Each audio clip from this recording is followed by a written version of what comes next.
par des béquets en Martinique, sur le PIB de la Martinique, correspond à 10%, et non pas 90%, comme on l'entend souvent. 10% c'est beaucoup, parce que les béquets ne pèsent que 1% de la population. C'est beaucoup, mais c'est 10%.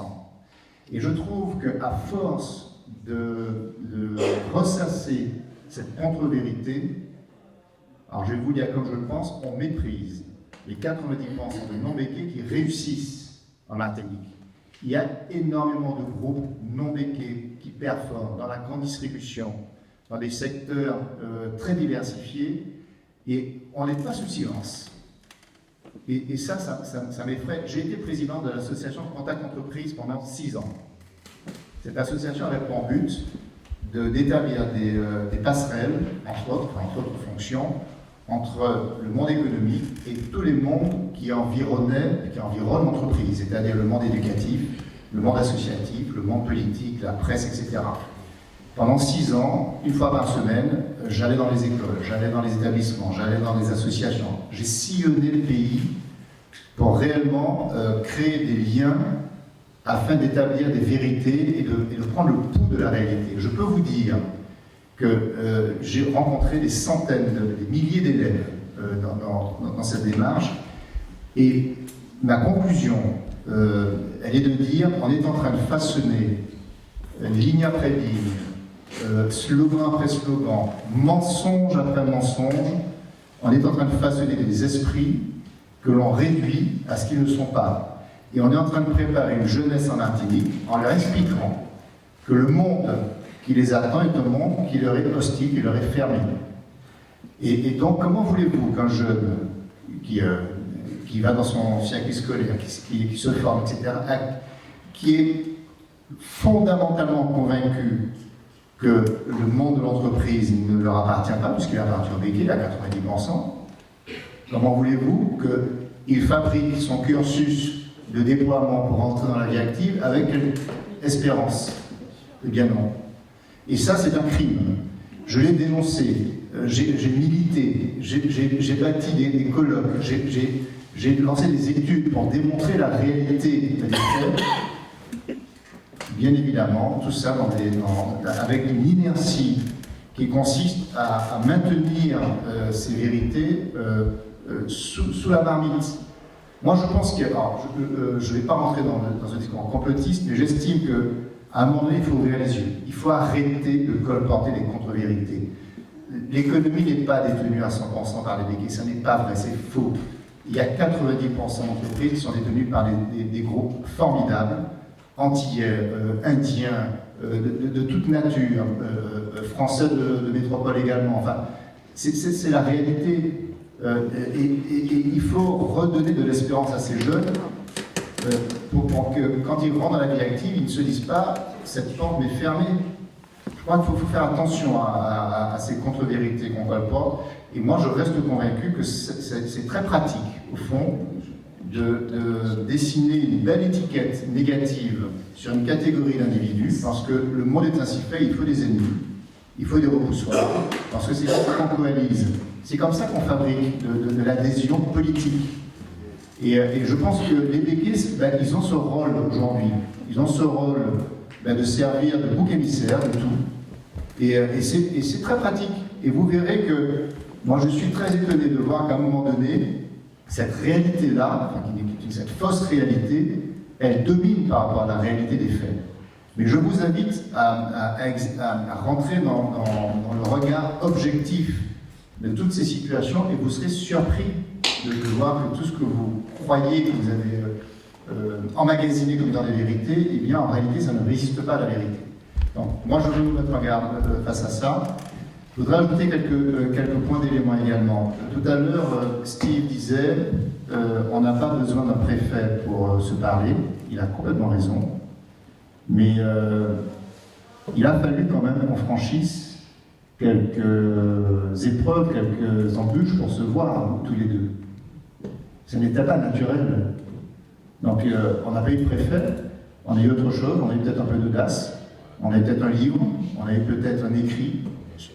Donc on a eu des difficultés, on s'est caché, ont commencé, entre guillemets. Bon, on n'a pas l'impression qu'il y a non plus de concert ici, quelque part.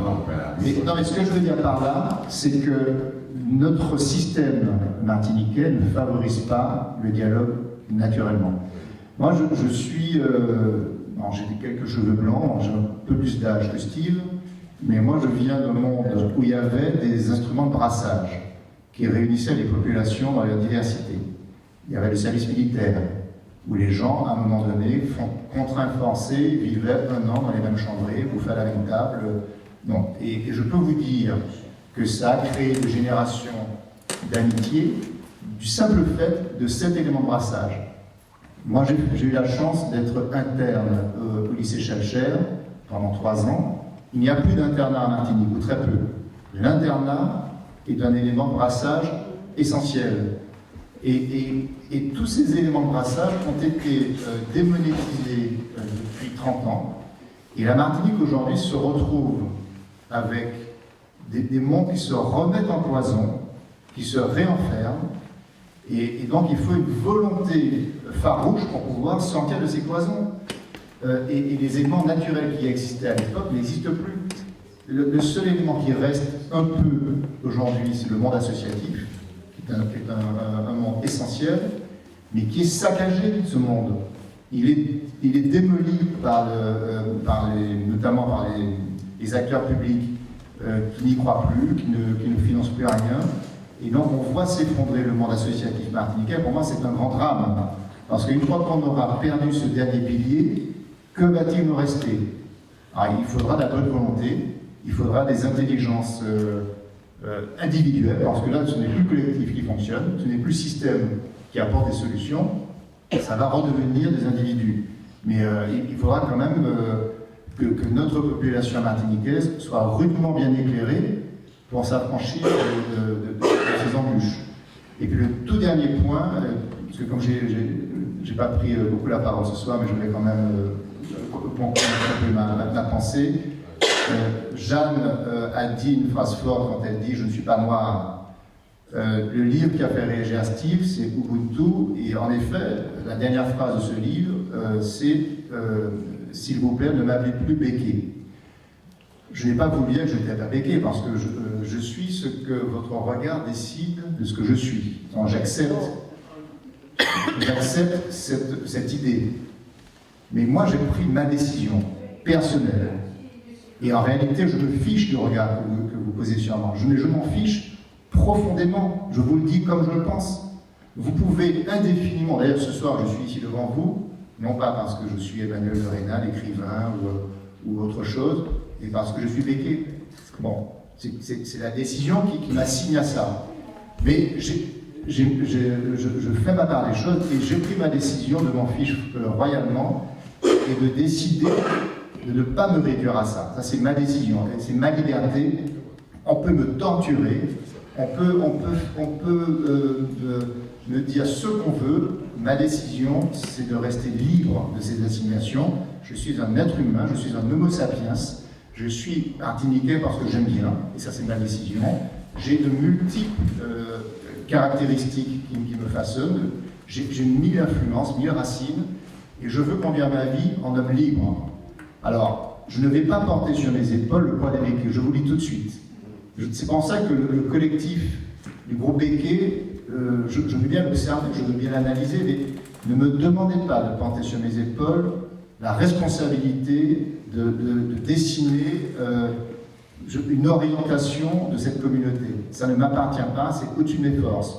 J'ai 60 ans, non pas 70 ans comme j'avais 100 ans, comme tu m'as donné la fin de l'année dans les années 50. 60 ans. C'est pas méchant, Non, c'est pas méchant, mais je veux dire par là que Marie-Odile, tout à l'heure, nous a fait un portrait, et j'aime bien son intervention parce qu'elle raconte son expérience de vie. Moi, je crois malheureusement, alors ça peut ne pas satisfaire tous les groupes de pensée collectifs, mais la vie est faite d'individualité, elle est faite de parcours individuels, elle est faite de décisions individuelles. Je crois que nous avons tous un pouvoir. Que l'on ait la couleur noire, que l'on ait la couleur blanche, on a tous un pouvoir qui est de décider de ce qu'on veut faire. Et à un moment donné, la décision de s'affranchir de toutes ces étiquettes, elle vous appartient, elle nous appartient. Et dès lors qu'on s'enferme dans ce système qui est en effet un système racialisant, un système de cloison, un système de représentation sociale, si on accepte cette dictature-là, on est certain de ne faire bouger aucune ligne parce qu'on passera sa vie à s'excuser ou à se plaindre ou à se dire victime. Je suis navré, mais à un moment donné, en tout cas, ça c'est ma décision, je ne suis pas là pour savoir si j'ai des avantages ou des inconvénients, j'ai certainement des atouts, mais j'ai aussi des inconvénients, j'ai certainement des points forts, j'ai aussi beaucoup de points faibles. Mais mon objectif maintenant, il me reste peut-être 30 ou 40 ans à vivre, dans le meilleur des cas, c'est de savoir comment, concrètement, ce que je vais faire demain, là où je peux faire bouger mes lignes, là où je peux réussir ma vie, là où je peux accroître mon bonheur, et puis là où je peux essayer de faire un peu de bien autour de moi, parce que ça c'est...